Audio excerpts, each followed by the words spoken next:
Imagine a situation whereby you are married and you have a husband, and the husband is going out there, is chasing after other women, and doesn't even want to hear any word from you, even if you try to speak to him, even if you want to try and reason with him.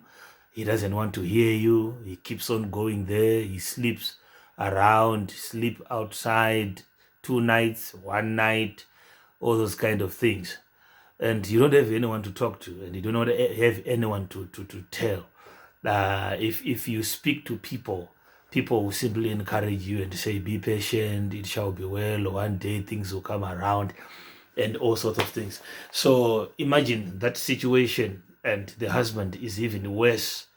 If you ask the husband, do you love me? Do you want to stay with me in this marriage? You always say, oh yes, I want to stay with you. But why are you going after other women? Why are you sleeping outside? Why are you doing all this? It's a terrible emotional trauma. It's a terrible emotional challenge that one can go through in marriage. And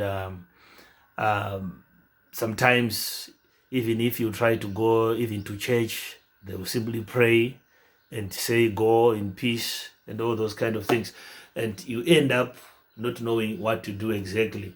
This is what is causing other people to commit suicide. This is what is causing other people even to act in strange ways. And one thing that I just want to tell you today is that you have to sit him down, talk to him, tell him what is wrong with him and what you don't like about what he's doing, and tell him about diseases that he can contract from extramarital affairs. Tell him about how hurt you are. Tell him about the effects of what he is doing to the children and to the rest of the family. And after talking and discussing with him about that, you really need to give him a choice whether you should continue stay with him if he continues doing that, or whether you should go out. And don't force yourself to stay where you are not welcome. This is actually going to cause you havoc, and it is going to cause you abuse, to be abused for the rest of your life, and your life is never going to be a good one. So you really need to talk over, and you have to discuss this with sober minds. Don't take time to discuss about such issues when one of you or the two of you are drunk.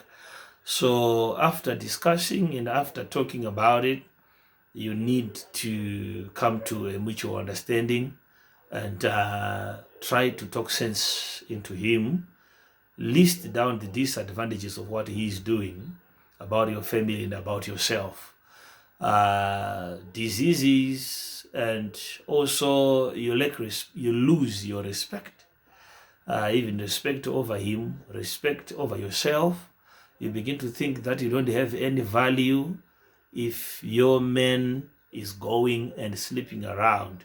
You lose value. You begin to think that maybe there's something that you do not have and you do not deserve to be loved. You do not deserve to be respected.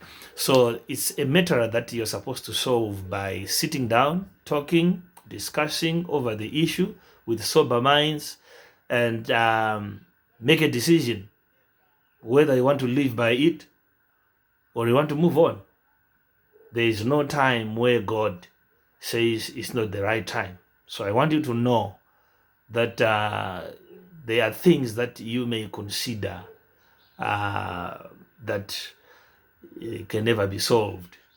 But what it means is that you are going to suffer on those things for the rest of your life. So you really need to solve that, apart from raising your prayer life and praying to God. Sometimes the answer is to sit down and talk about the problems and the challenges that you are facing about extramarital affairs, about cheating on one another.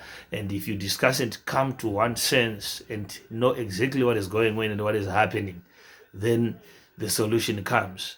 So there has to be really an understanding and the people getting to know what exactly they want.